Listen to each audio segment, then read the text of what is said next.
Spiritual reading, vigils, and prayer bring the strayest intellect to stability. Hunger, exertion, and withdrawal from the world wither burning lust. Reciting the Psalms, long-suffering and compassion curb our insensate power when it is unruly. Anything untimely or pushed to excess is short-lived and harmful rather than helpful. We'll now move on to On Prayer, 153 texts. This is the prologue. When suffering from the fever of unclean passions, my intellect afflicted with shameful thoughts, I have often been restored to health by your letters, as I used to be by the counsel of our great guide and teacher. There's a footnote number 1, which says St. Evagrios of Alexandria was the great guide and teacher. This is not to be wondered at, since like the blessed Jacob you have earned a rich inheritance. Through your efforts to win Rachel, you have been given Leah. Genesis chapter 29 to 25. We also have a footnote number 2. Here, Leah symbolizes the practice of the virtues, and Rachel, contemplation. And now you seek to be given Rachel also, since you have labored a further 7 years for her sake.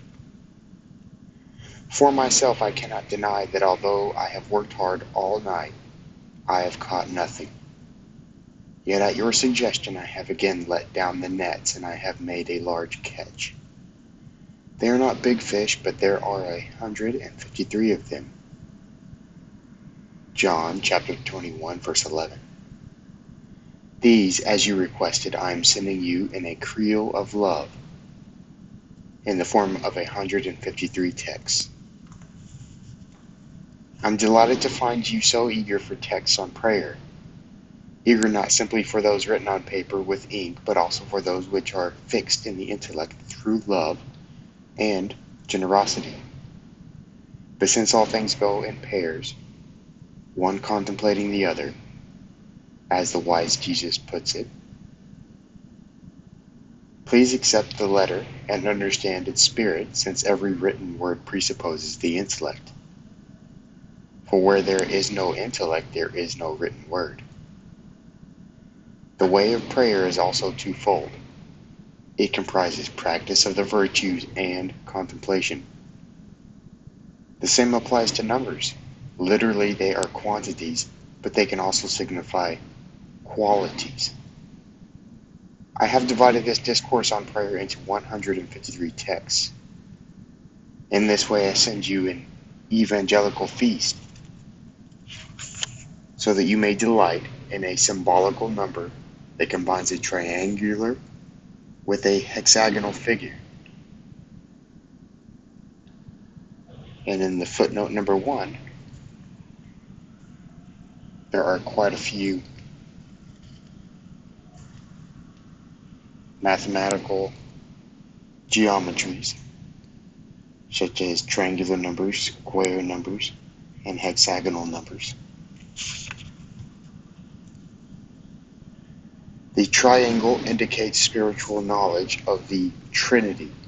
The hexagon indicates the ordered creation of the world in 6 days. The number 100 is square, while the number 53 is triangular and spherical. For 28 is triangular and 25 is spherical, 5 times 5 being 25.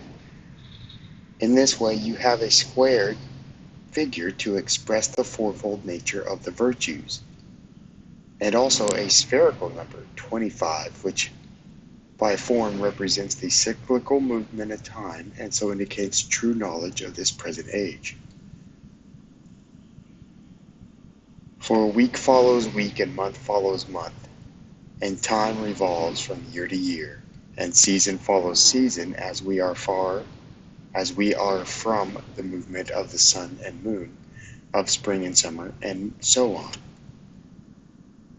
The triangle can signify knowledge of the Holy Trinity, or you can regard the total sum, 153, as triangular, and so signifying respectively the practice of the virtues, contemplation of the divine in nature, and theology, or spiritual knowledge of God, faith, hope, and love, 1 Corinthians chapter 13, verse 13, or gold, silver, and precious stones, 1 Corinthians chapter 3, verse 12. So much then for this number. Do not despise the humble appearance of these texts, for you know how to be content with much or little. You will recall how Christ did not reject the widow's mites, Mark chapter 12, verse 44, but accepted them as greater than the rich gifts of many others, showing in this way charity and love towards your true brethren.